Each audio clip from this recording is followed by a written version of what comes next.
broadcast for shooters, hunters, and gun enthusiasts. This is the Firearms Radio Network. The bandwidth for this episode of Gun Guy Radio is sponsored by Patriot Patch Company. PatriotPatch.co.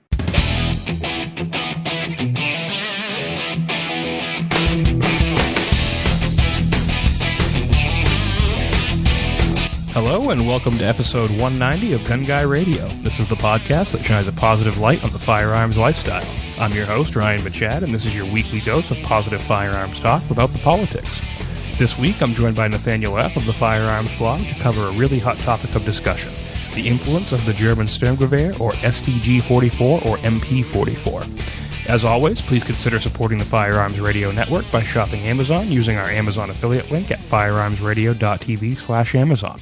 A portion of your purchase will go towards helping the FRN create awesome pro-gun content like this show. Also, please check out the Patriot Patch Company and their current pre-orders for the Patriotic Flag 4-pack, the In God We Trust, and Diversity T-shirts pre-order. There are links to that in the show notes. So, Nathaniel, how you doing? I'm doing pretty good. Just finished up a Volks pistol review there. Did BP9 and BP40 together with each other. So I saw that. How did you think those performed compared to other firearms? I pitted them against a Glock 19 and a Colt, and they sort of had detail-oriented things that were trade-offs between them and the Glock. They're a little bit bigger. Their triggers are a little bit lighter. They had the little wings on the end of the slide that allow you to grasp them a little bit better and rack the slide a little bit easier. Overall, if I'm going to be brutally honest, they're basically Glocks. I know everybody wanted them to be kind of something bigger, but honestly, if you think that they're cooler or that those specific features appeal to you, then I think sure they're worth buying. Certainly because they're at a lower price point than other HKs. But functionally, for me, they're basically Glocks. It's good to have a bunch of different options, though, in the striker-fired arena, because it seems like everybody just basically comes out with the same old thing over and over and over again, and something with a few of those features. Especially, I do think the grip frame. I know, like, I've held the Walther pistols that have a similar grip frame, and I found them to be exceedingly comfortable, especially compared to the Glocks. The Glock grip angle just, unless it's the compact or the subcompact Glocks. The larger Glocks, like the 17, they just don't work for me because that hump at the bottom just causes my point of aim to just go all haywire. Well, I definitely don't think you'll hear me complaining about having another gun on the market that has a different grip shape because everybody's got a different hand. Right. And that's the problem is, like, Glocks fit me like a glove. They may not fit everybody. And, that's something where now I can go try this VP out, and maybe the VP fits my hand, especially because it does have those interchangeable grip panels. Definitely I think it's a good addition to the market, but if you're already using Glocks, probably not going to get that much out of it. Right. Yeah, it's like me with 1911s. I definitely prefer the flat mainspring housing as opposed to the arched one. Oh yeah, absolutely. Yeah. Excellent. So we'll head into the main topic, the MP44 in context. Do you shop on Amazon? How about your spouse? Does your mom? Does your company? Why not use the Firearms Radio Network's Amazon affiliate link next time you shop Amazon? Bookmark firearmsradio.tv/Amazon or click through the Amazon link in the right-hand corner of firearmsradio.tv. Get it? Got it? Amazon it!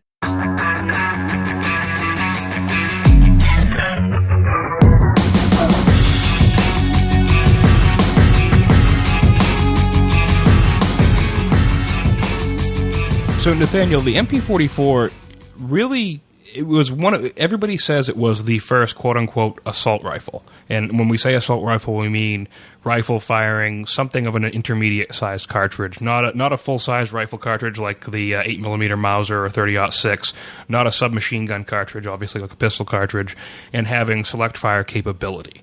Now, how did the MP44 or the Sturmgewehr come into being in the first place? So I think it's important to set a broader context because a lot of people there's a widely held popular opinion that the MP44 is the first assault rifle, or that the Germans invented the idea, or that they came up with it. This isn't to knock the German engineers, but there were definitely precedents, not just precursors, but things that you would actually recognize as being assault rifles. So I wrote an article for the Firearm blog that we'll put in the show notes called Before the Sturmgewehr that examines those different weapons that are either close to or actually are assault rifles, dating all the way back to the literally year 1900, going all the way back that far. And so what the MP44 really was and why it was significant was they made 500,000 of them. That's the real reason that it's important. It was the first major production assault rifle in the world. And so the idea had been around previously. Gun designers probably around the world had been familiar with this idea, and but it was the Germans who put it into practice first. And there's a number of reasons for that. There were a number of reasons for this idea not catching on. And I think the kind of the red herring with this is that people wanted longer ranged infantry rifles, and the Germans were the first to recognize the need of a shorter, that they could have a shorter ranged infantry rifle because infantry physically couldn't head out to 800, 1,000 meters. I honestly think that's a bit deceptive because armies had recognized that for a long time. The French had recognized it since World War I. The Americans had not taught soldiers to shoot direct fire beyond 600 meters since, I think, 1903. It was the desire to have a unified cartridge with the machine guns and the rifles that was preventing this, because 7.92 by 33 Kurtz and cartridges like it, like 7.62 by 39, they really don't make very good machine gun cartridges. And the Americans obviously had, like we previously talked about in the episode about the self-loading rifle trials, they had the 276 caliber, which they dropped because they wanted a unified caliber. And a lot of countries were doing that at the same time. Having unified calibers that were full power because of the machine gun requirement. And there were also ergonomic considerations, the way they felt they were fighting with rifles, that caused them to adopt more familiar sort of rifle shaped with the C stock that we're sort of classically familiar with, versus like a pistol grip, which is distinctive on the STG-44. Well, and you look at like the larger machine guns, like you're talking about, wanting to keep that continuity with the full size rifle cartridges. You know, with a machine gun at that point in time, we didn't really have machine guns like we know them today, like the 249 firing the 5.56, which is considered a fairly portable firearm. You had the 1919 Brownings and the M2s and stuff like that in 50. And right, those aren't really portable. I mean, they're portable, but not to the degree that we see light machine guns today. Right. So the arrangement was a bit different back then, where they had automatic rifles, which is really what the M249 is. Yes, it's a machine gun and it's belt fed, but the way they use it is as an automatic rifle. Typically, it's not fired off of a tripod, though it can be. And it's typically used as fire support in the squad in the same way that a BAR would have been. So they had things like the BAR, the Bren, that kind of thing that were providing automatic rifle fire to the squad.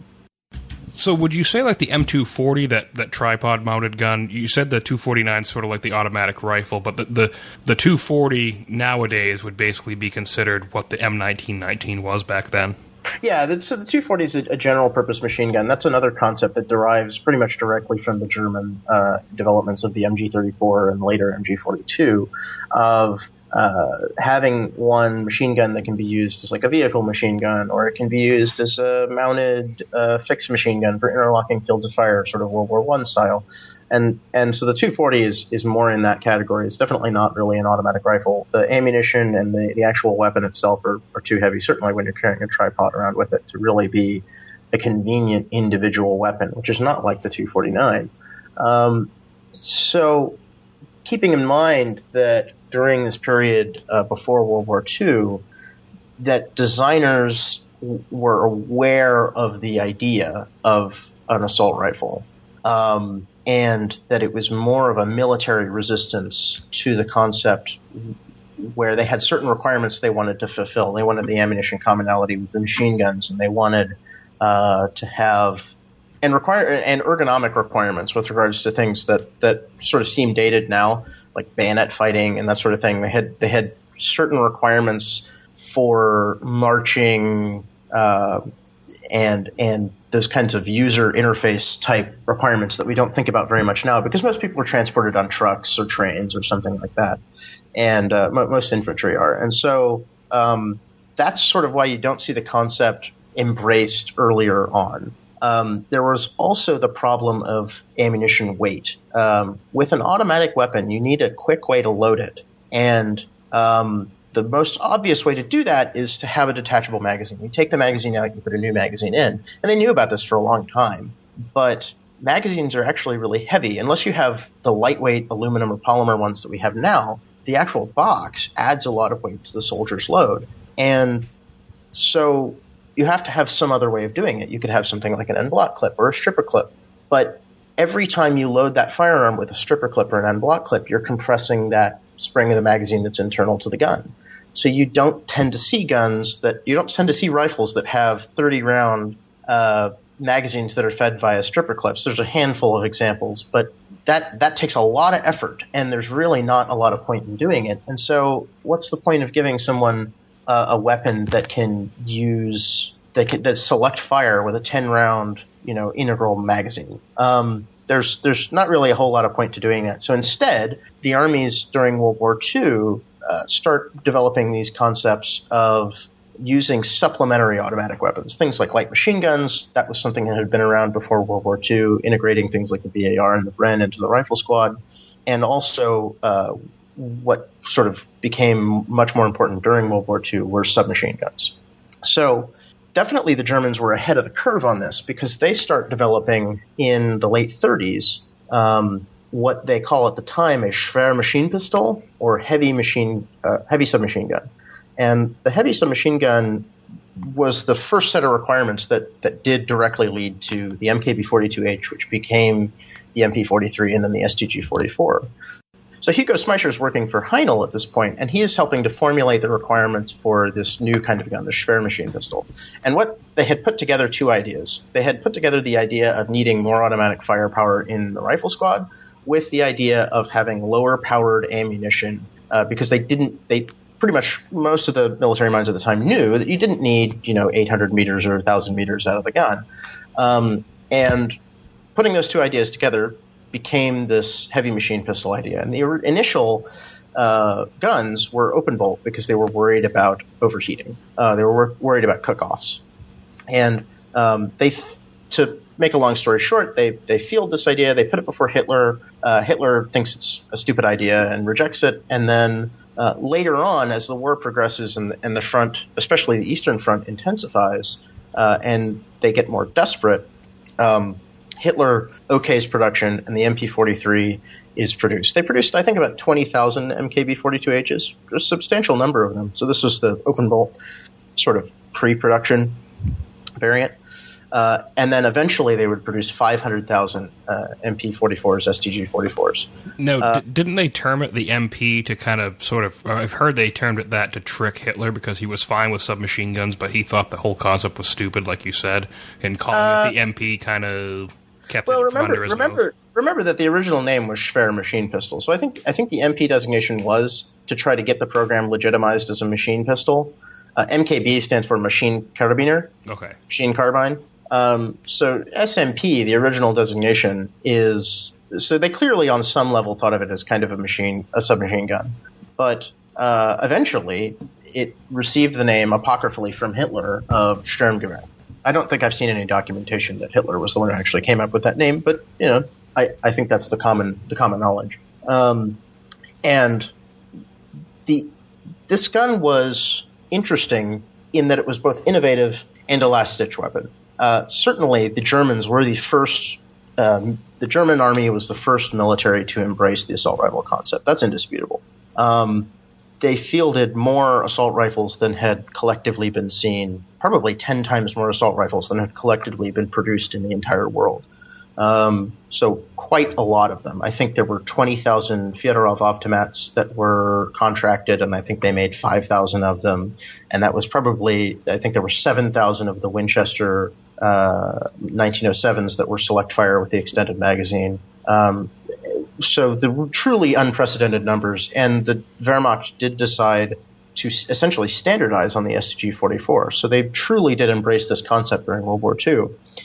So once the war has ended and Germany has lost, the Allies each get their hands on MP44s, STG-44s, and they make sort of their own determinations about it. And the American response to the STG-44 was, this is clearly a weapon of desperation, and it's not really suitable as a combat arm. So the Americans reject the whole assault rifle idea.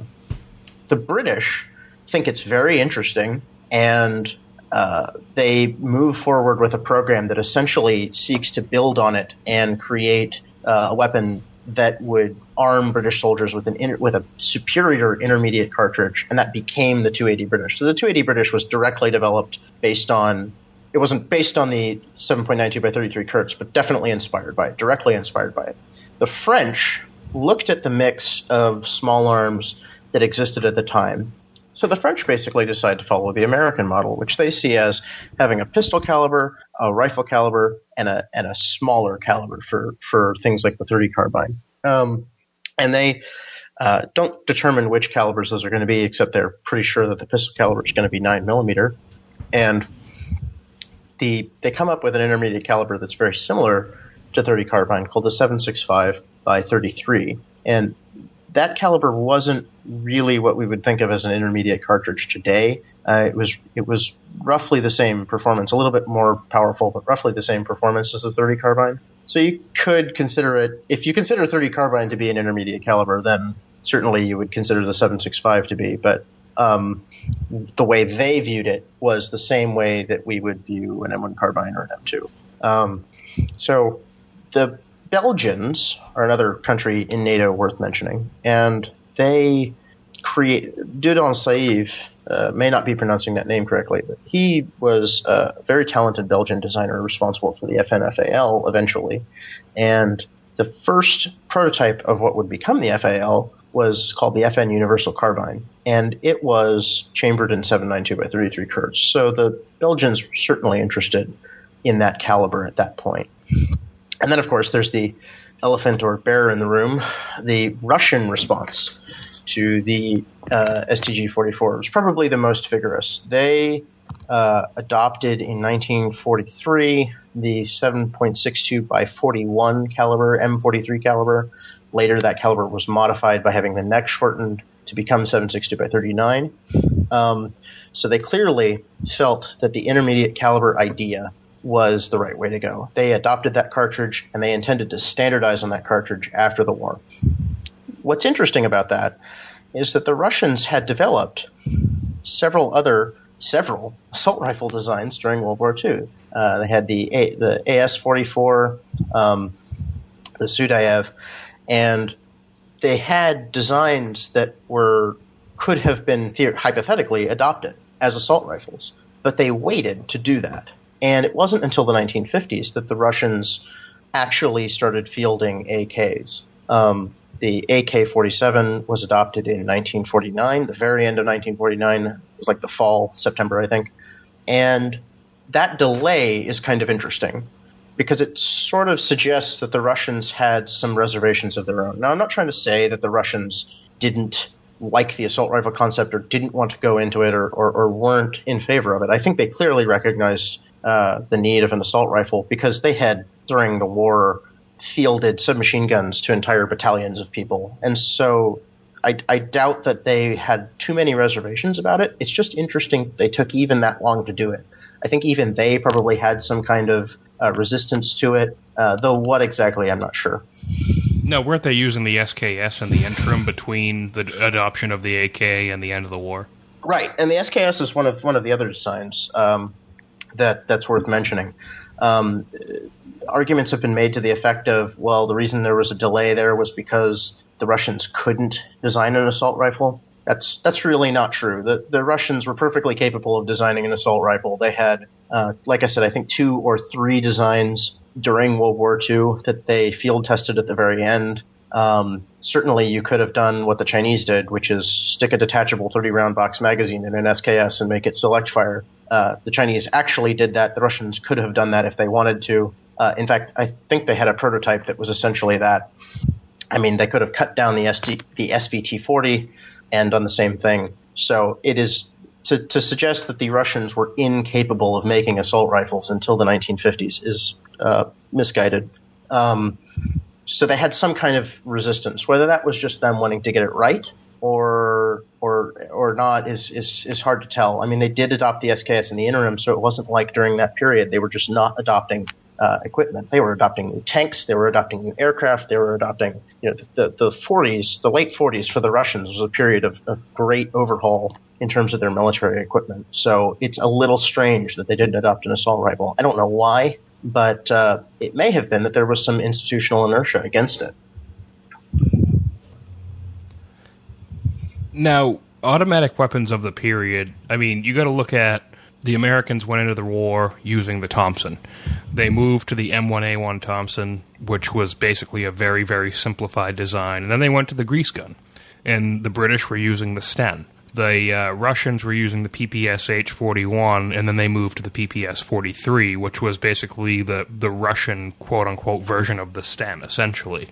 Now, yeah, same design philosophy, yeah. Yeah. So moving on from that, it kind of seems like once the war stopped, the pressure was off. People started kind of moving towards, all right, we're going to get back to where we have the nice wood stocks and the nicely blued components and stuff like that. Now, where does that, in context, how does that take place in the assault rifle area?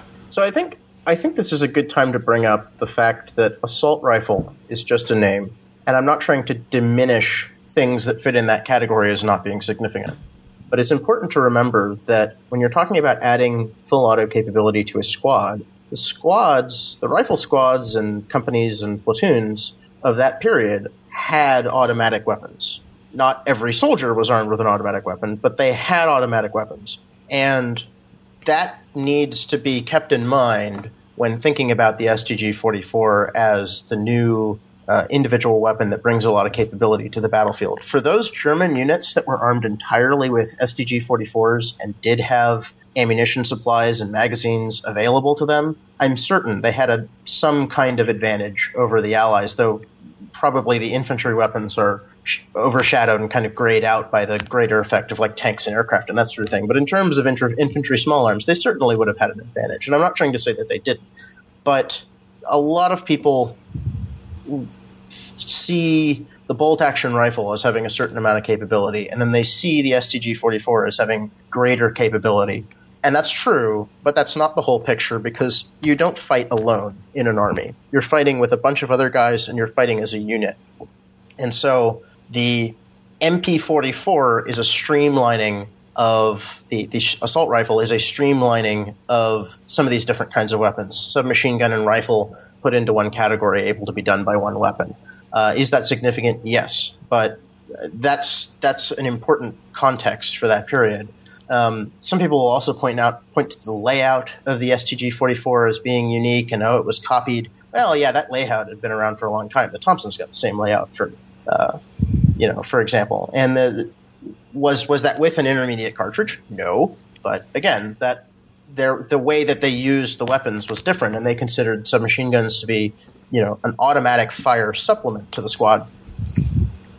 And the Russians, in fact, had the PPSH-41, which I think gets unfairly dismissed as being just a submachine gun. The PPSH-41 is quite a bit more than that.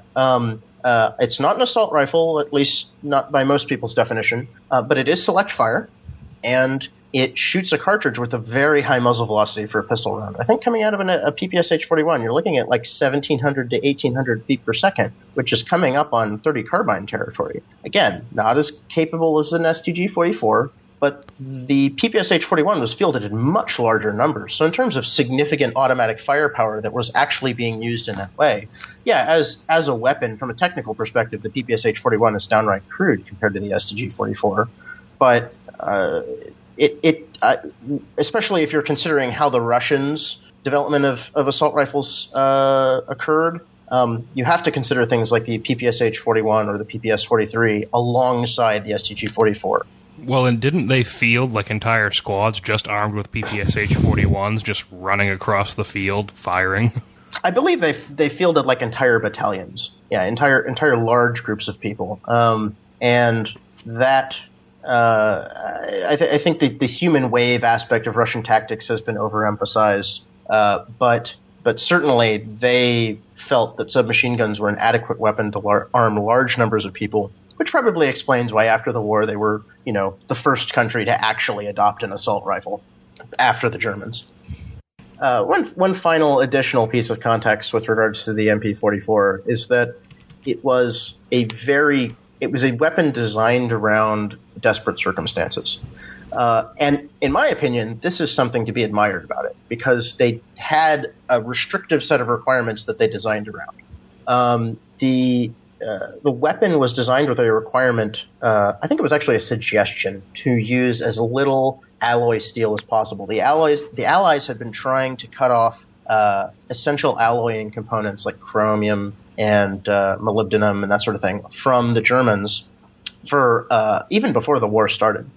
And so the Germans were trying to use something that used as little good steel as possible. And as a result, the STG-44 uses mild steel sheet for the external, basically, it's sort of like an extended dust cover. It's the receiver, but there's this larger trunnion on the inside. And that sheet is bended and folded a large number of times. I think it's like, we counted it was like 28 operations to make the upper receiver for an STG-44. That may have been both receivers combined, but it was a lot of stamping operations. And those operations are to give it additional rigidity, because it is mild steel. It's a very soft, very weak kind of steel, again, to conserve those essential alloying components. And this led to the American opinion that the gun was basically desperate. But it also is important for understanding the STG-44 and the AK, because I think one of the misconceptions about the STG-44 and the AK and their relationship with each other, and they do have a relationship with each other, is that the Russians had to import German expertise to perfect this, to get the stamping technology that they used for the STG-44. It's true that the Russians imported German scientists and captured German factories and put those people to work developing new stamping techniques. But if you actually look at the kind of stamping that's going on in the STG-44, it's absolutely nothing like the kind of stamping that's going on in the AK. The STG-44 is putting a bunch of rigidity into a piece of mild steel through large numbers of operations, and the AK is using a completely different theory where a high-quality piece of steel, I think it's actually spring steel for the AK, but I don't know off the top of my head, a high-quality piece of alloy steel becomes the receiver and is bent in basically a single operation. And that was something the Germans were not capable of doing. The Germans were not capable of making AKs, not stamped AKs during the war. And so that was where that additional trouble, where the AKM is delayed and put off until the later 50s, and the milled receiver AK was produced for the early half of the 1950s, was because the Russians were actually pioneering a new method of stamping small arms receivers that the Germans were not capable of doing during World War II. Now, how much did the Russians get out of what the Germans were doing during World War II? I'm sure they got something out of it. Exactly how much, I don't think anybody can know without having, like, the Russian memos in front of them. But that's a point that's very important to cover, I think.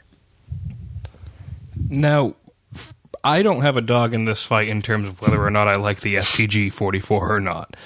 However, I will say that I recently got a chance to actually handle an actual example, and I will say that when I picked it up, it was a lot heavier than I thought it would be. I figured it would be a fairly light gun, and honestly, it felt like it was almost as heavy as a Garand.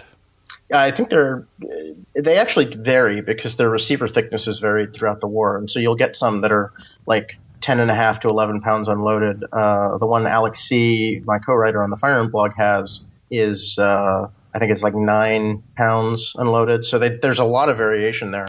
But they are heavier weapons. And again, it's because they had to fold that receiver to get the rigidity. They've got a lot of extra detail in that receiver. It's not there to make it look cool. It's there to keep that mild sheet keep it rigid, keep it from flexing. Right. And the guns are also much bigger than you first expect. They look they look kind of svelte and cool if you're looking at them in pictures. But if you've got one like in your hands, you're like, whoa, this thing's like a lot bigger than I thought it was going to be. It's not like AR-15 size. No, it's much bigger than an AK even. Oh, yeah. And so they are heavy weapons. And how much did that – I mean, I don't know that really changes the fact that they were the first, mass-produced, committed assault rifle. But it's definitely something to note that they are very large weapons. And so certainly from a weight perspective, they have a bit more mass than you'd expect. They're a bit closer to kind of the light machine gun almost. Not that they are a light machine gun, but they can get pretty heavy. Compared to what we would expect from today's assault rifles, like an AR, 7 pounds. Right, we would expect an assault rifle to weigh like 6 or 7 pounds, and the STG-44 is more like 9, 10, or 11. Right. Yeah. Now, how do you think the STG really influenced assault rifle development after World War II in terms of, because we know the Americans basically said, we don't care about that. They went with the M14 for a little while. You said the British went with the 280, and I think they did some experience. What was it, the EM2? Right. So that they had several different competing designs, but the EM2 is the one that they eventually committed to. And this is closely related to another subject that I'm writing a series about, which is the NATO rifle trials. The Americans were committed to having a single unified caliber that, like they had always wanted, that would be unified between machine guns and rifles. And the 30 light rifle that became the 7.62 NATO is a compromise between those two sort of push-pull things. And the Americans also thought they could do better. They thought they could produce a select fire weapon that allowed them to have the best of both worlds, that would allow them to have the full power cartridge that they wanted and allow them to have the rifle ergonomics that they wanted that were similar to the Garand, while having the accuracy and the lightweight. And that didn't really prove to be true, as we all kind of know now. But the British had what was probably a more realistic approach with the EM2 and the 280. There's a bit of a misconception that the rest of NATO either was pulling for an intermediate cartridge or backed the 280, and the Americans kind of, pushed them into the 30 light rifle or put an ultimatum out there for them. That's not really the case. Most of the NATO countries actually expected 30-06 to be adopted. De facto NATO caliber for a while, and several NATO countries switched their entire over to M1 Garands because those were cheap and plentiful surplus rifles at the end of World War II. It came as a surprise when the Americans proposed a new rifle cartridge, and it also came as a surprise when the British proposed a new rifle cartridge. I'm sure that every country had a slightly different idea of what they thought was ideal, but they were tired by the end of the war. And really they wanted NATO to agree on something. And so in that respect, the 7.62 NATO wasn't a total tragedy because NATO did actually agree on something. Now they failed to agree on a rifle, and I'm going to go ahead and pin that on the Americans. I think that was definitely our fault. But on a cartridge, they did actually do that, and even if it wasn't ideal. And so that would end up being the standard NATO round until the 1980s. When 5.56 would be agreed upon as a secondary standard. So you could have rifles in either 7.62 or 5.56 from the 1980s going onward. How much did the STG-44 influence those weapons? I think the Americans essentially dismissed the STG-44. I think that the British, French, and Belgians all took it very seriously. And the 280, I think, was directly designed to sort of solve some of the shortcomings of the 7.92 by 33 Kurtz. The EM2 was intended to be a radical re-envisionment of what the assault rifle meant. So in that way, it was extremely ahead of its time. It was a bullpup. It had this cool feature where if you inserted the magazine, it closed the bolt chambered around. It had an optical sight, which as a standard issue sight on a firearm was unheard of at the time. Beyond that, there were definitely some areas where the MP44 had some influence. The MP44, I am pretty sure, there's no direct evidence of it, but I am pretty sure that it had a direct influence on the AR-10 and subsequent AR-15. And I mean, I think that the people at Armalite went and took a look at an STG-44 and copied some parts from it. If you look at, I think it is AR-10 prototype number 3 and AR-10 prototype number 4, they look very different. AR-10 prototype number 4 looks kind of like the AR-10 that we're familiar with. And an AR-10 prototype, I think it's number 3, looks not like an AR-10. Like you wouldn't really recognize it. And a bunch of the features that crop up between those two are all features that resemble the STG-44, like the magazine release and the dust cover and things like that. I think the I think prototype number 3 actually has dovetailed upper and lower receivers, so they slide into each other. And then AR-10 number 4 has the hinge, the shotgun open hinge, like an STG-44. So definitely there was some influence there. I think it's going overboard to say that all assault rifles are sort of directly patterned off of STG-44 in the way that, every single person who subsequently sat down to design an assault rifle had a picture of an STG-44 sitting above their desk. No, I don't think that's really true. I think that clearly the STG-44 and the German adoption of it just paved the way for people to take that concept a little bit more seriously than they previously had. I'm definitely going to give that to the Germans. But everybody had different ideas about how they were going to do it. Everybody had different ideas about what problems exactly they were going to solve. For example, the 22 caliber, the 5.56 NATO doesn't really have anything to do with 7.92 33 Kurtz. That development doesn't. That whole line of development, as far as I have been able to tell, references 7.92 by 33 Kurtz basically not at all. And so that development, that small caliber high velocity development, is a genuinely American development.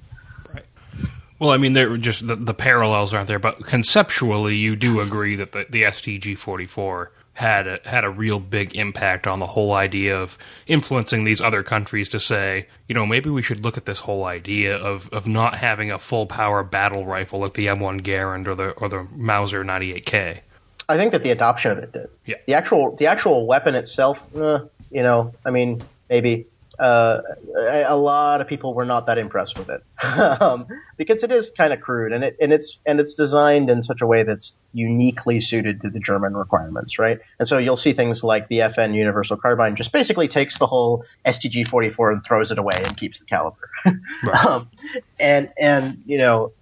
So I don't think that the weapon itself influenced people. I don't think the weapon's design influenced very many people. Not many of the features show up on other guns. Again, besides the very obvious, I'm pretty sure they looked at an STG-44 during the AR-10's design phase. But the fact that Germany adopted it and produced 500,000 of it and used it reasonably effectively, I think absolutely that affected the way people thought about it. So particularly, I think it affected military minds who otherwise would have thought this is kind of a neat idea but not really suitable as an infantry rifle, like it's kind of neither fish nor fowl. Maybe they looked at that slightly differently after the fact. And I think definitely once some of the people who maybe fought in World War II and maybe faced STG-44s on the front lines, once they came up through the ranks to become colonels or generals, I bet they had a pretty different opinion about the whole assault rifle concept, assuming such people existed. I'm sure they did. I bet they have a different opinion about the assault rifle concept than their predecessors. Now, your article that you wrote regarding this that kind of spurred this whole quote-unquote controversy. Yeah. What were some points that you felt that people maybe misinterpreted how you felt? A lot of one of the reasons I wanted to come on the radio show and do this is because I think a lot of what I was trying to say didn't come across, and I'm going to put that on myself. That's, as a writer, if I'm being misinterpreted, that's my fault. So we're going to come out here and we're going to kind of go over some of these. So when I say it's not the first, I'm not trying to say this is one of the points, was when I said it's not the first assault rifle. That was one of the points I laid out. This is, by the way, this was a very highly negative article. For those who haven't read it, it's a highly negative article. It basically only focuses on stuff. I think the title is 7 Reasons I Don't Like the STG-44, which is actually an editorial decision. I don't actually not like the STG-44. That's what the editor wanted to call it.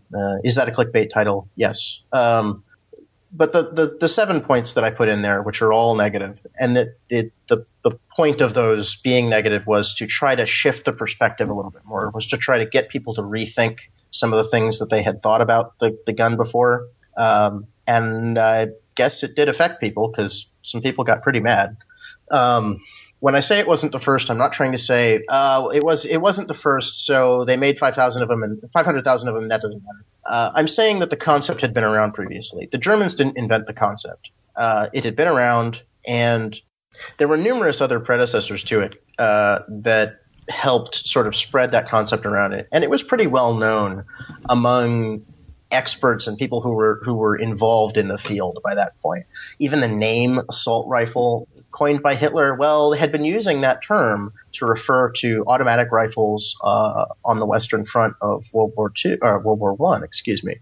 The Lewis gun, or the Lewis rifle that was made as a competitor to the BAR, he called that an assault rifle. That was his name for it. And was that term really invented by Hitler? I don't know. I don't really think it matters. I'm happy to give it to the Germans. But the point is that idea had been around for a long time. Now, was the exact execution of the STG-44 there? No. But intermediate calibers, yes. The 7.92x33 Kurtz was not even the first intermediate caliber adopted by a major power and fielded in large numbers. If you go over and look at – this may surprise some people, but if you go look at the performance figures for the 7.35 by 51 Carcano Italian caliber, that's a 128 grain bullet at 2,450 feet per second. That's almost identical to 7.62 by 39 out of an SKS. So it wasn't the first. Now, that wasn't fielded with an assault rifle, but the Italians did want it. And one of the rifles that I talk about is an Italian Machetto 1921 MAF that led directly to that caliber. And that was a semi-automatic assault rifle-like weapon, and they just didn't have the funds to actually make it, and so they fielded bolt-action rifles in that caliber instead. And when I say it's not very innovative, which was my second point, I'm talking about its mechanism. If you can field a self-loading rifle or a machine gun or something like that, and you have one that's the first one of its kind that's able to be used on the battlefield effectively, like the M1 Garand or the RSC 1917 or the Maxim gun or something like that, I mean, that's a big deal. The STG-44 doesn't innovate in that way. That was not intended to be something where – and therefore I can dismiss anything else. That's not to say that I can then go on and dismiss every other way that the STG-44 innovates. This is not to say that that it wasn't significant that German soldiers might be equipped with an STG-44 instead of a KR-98K or something like that. It's just talking about the mechanism. It's talking about how there are some sort of basic fundamental problems you have to solve to do things like self-loading rifles or select fire rifles. And the STG-44 didn't really have anything to do with that. It was a conceptual and a layout innovation. One of the other things that I address is the ammunition weight. So 7.92 by 33 Kurtz is definitely lighter than 8mm Mauser, but that's not counting the weight of things like stripper clips, end block clips, magazines, that sort of thing.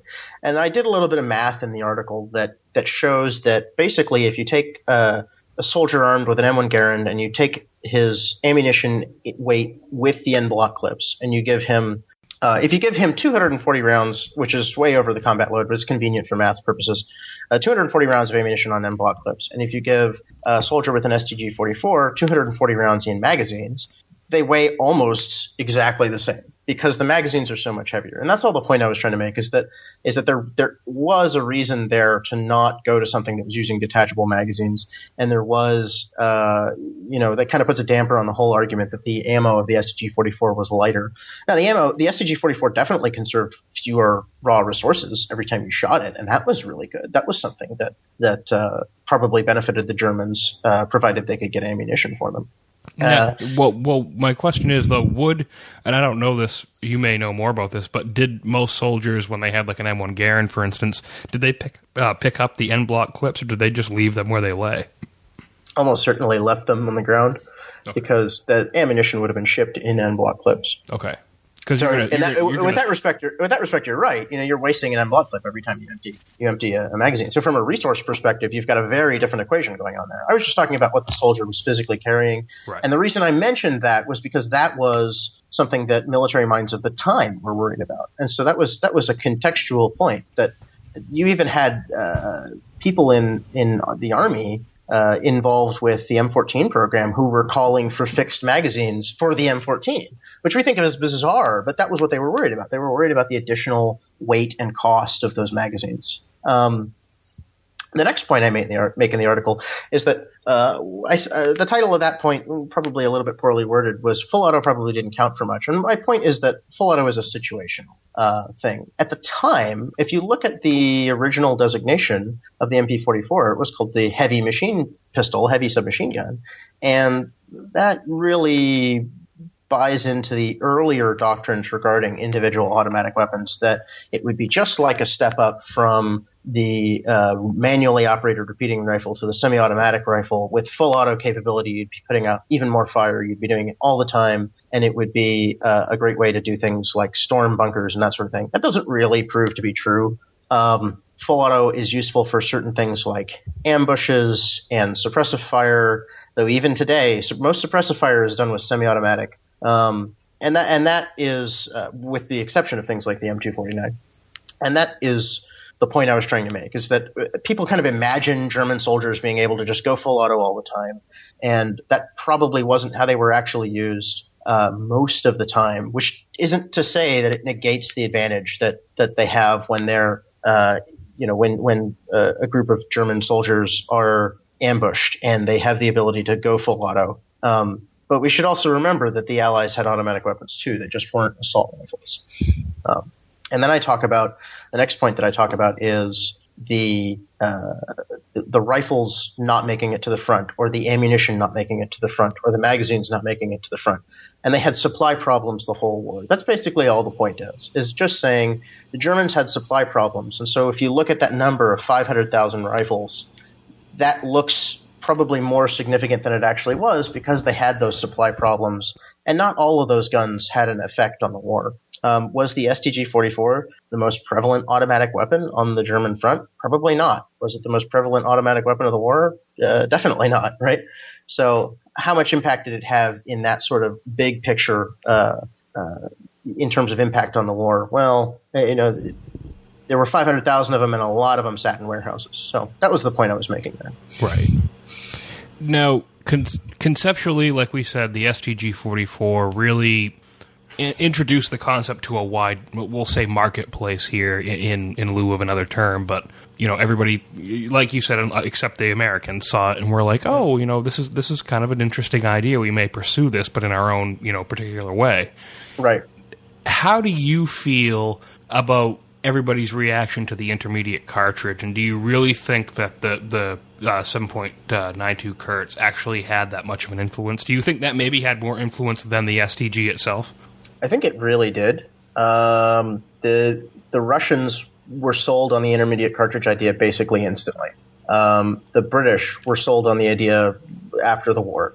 The French wanted an intermediate cartridge for their M1 carbine equivalent that was more, you could argue that it was an intermediate cartridge or it was closer to 30 carbine, but really, I mean, this is starting to get into the spectrum problem of, it's really hard to categorize these things, especially when they're right on the edge. But, they did have programs for that. And it influenced people like the Spanish with their SETME program. It also influenced the Americans. And the Americans had caught on to this before the war. The Americans felt like 30 light rifle. It's called 30 light rifle. And then it became 7.62 NATO.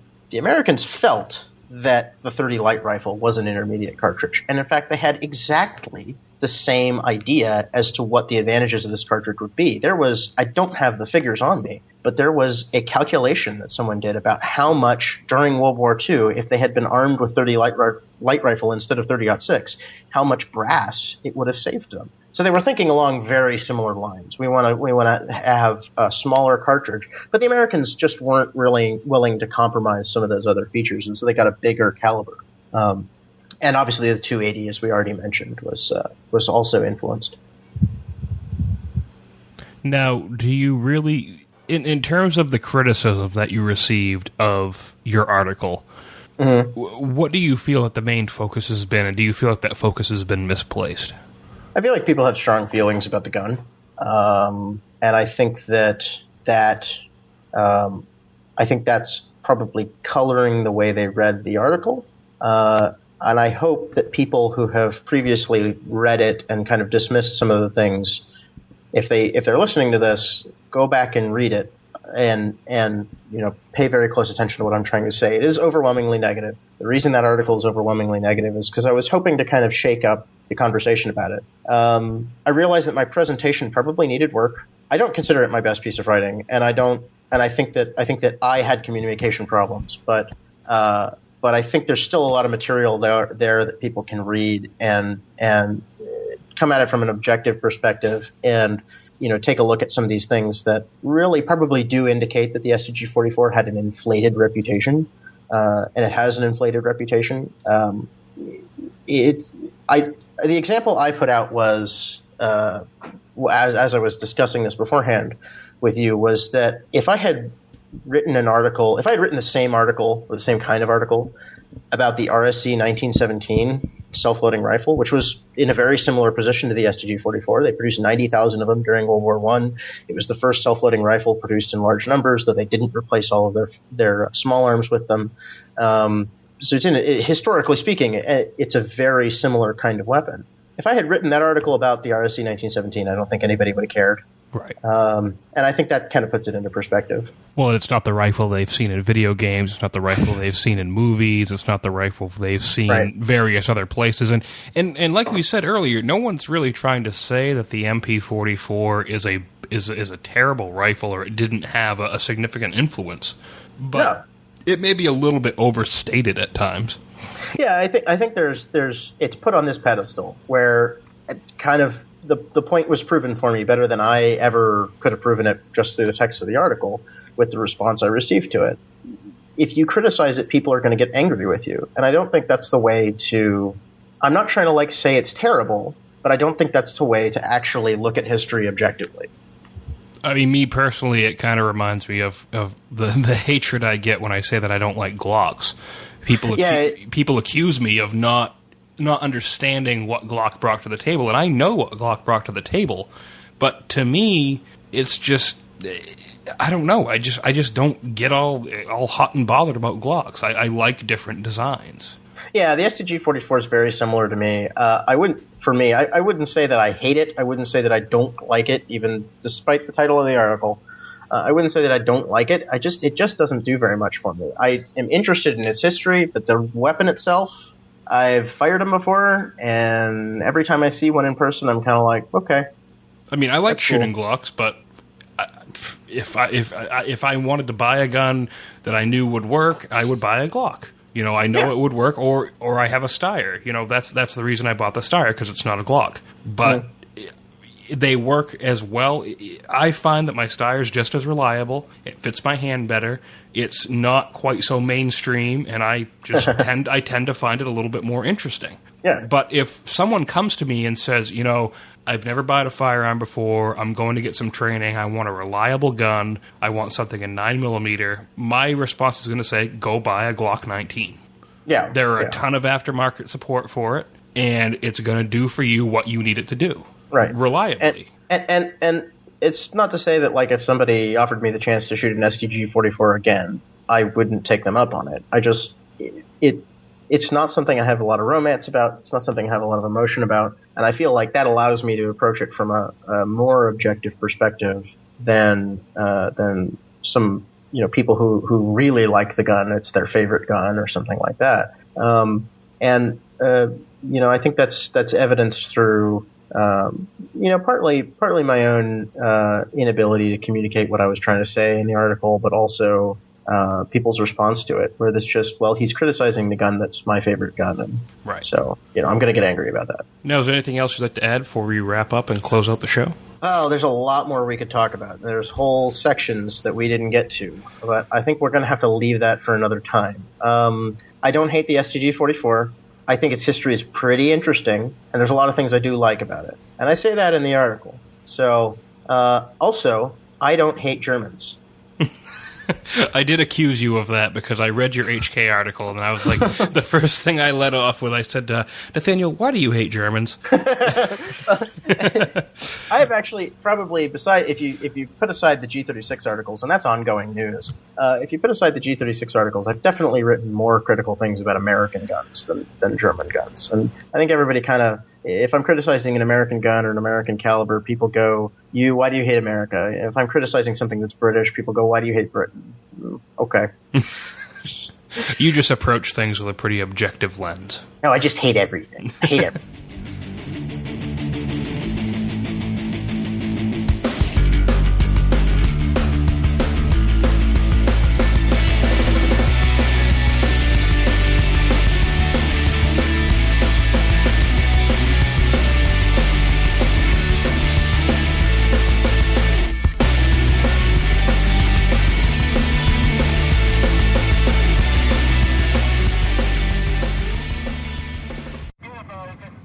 We now interrupt your regular scheduled programming with a brief message from your president, George Washington. Gentlemen, you will permit me to put on my spectacles, for I have not only grown gray but almost blind in the service of my country.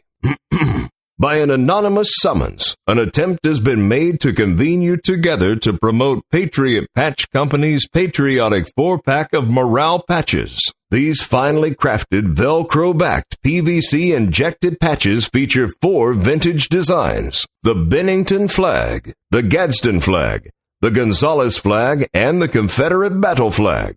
I have thought it incumbent on me to observe to you these admirable patches available at patriotpatch.co.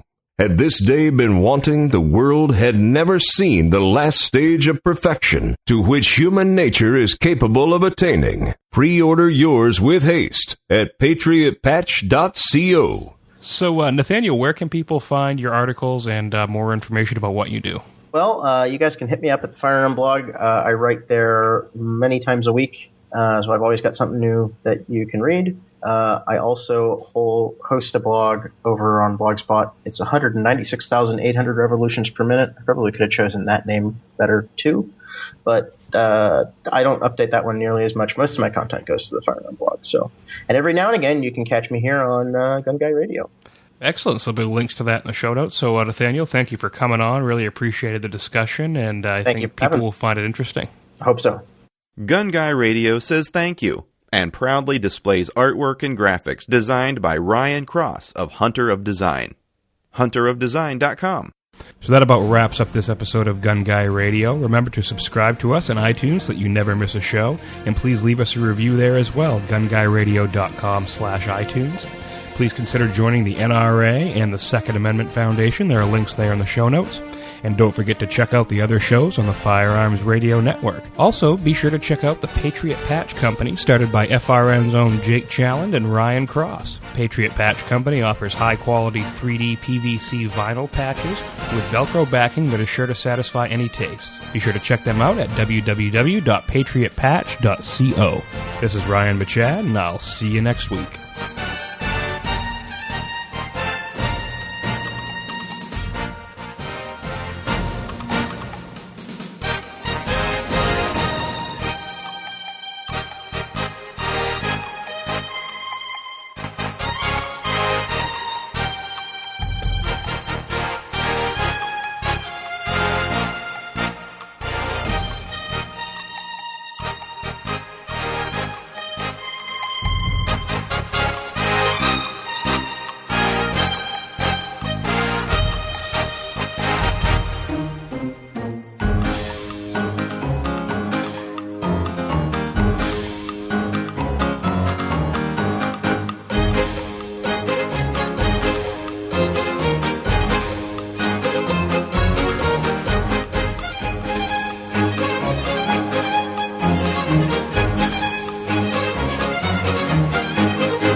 This has been a production of the Firearms Radio Network. You can find more information at firearmsradio.tv.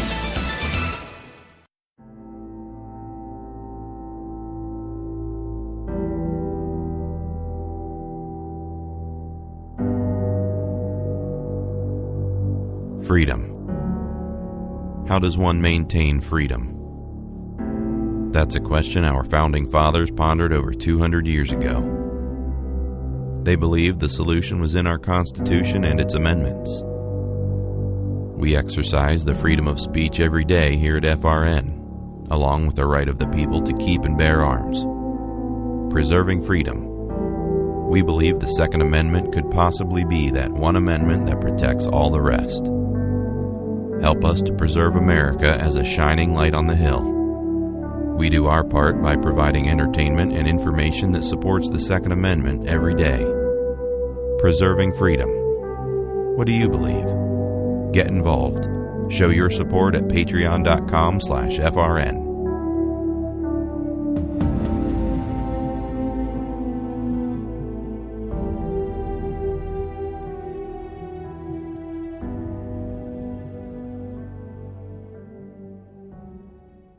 The president of the Firearms Radio Network wants us to record a commercial for our show. What are we going to do? I don't know, man. It's like I'm freaking out over here. What should we do? We could talk about our guests, some of the great people that we've had on the show. Like gun manufacturers, part manufacturers, gun personalities on YouTube, people who write books about guns, TV personalities, all these different things, but I don't know how to put that into words. Yeah, or the fact that we're funny, but we're informative. I mean, how do we get that out there to the people? I don't even know. It's like, how do you explain that we're going to make you laugh, but we're also going to teach you how to build an AR-15? Yeah, I'm lost on this one, man. We are screwed. I don't know what to do. I mean, if I had to put it into words, I'd say something like a hilarious podcast about guns, gear, gadgets, and the issues that affect responsible gun owners everywhere. Howard Stern for the gun world. That's perfect. Hey, if you want to hear or find it, where do you look? WeLikeShooting.com/show. I'll be there. I'll be back. Welcome to the We Like Shooting Show, episode 106.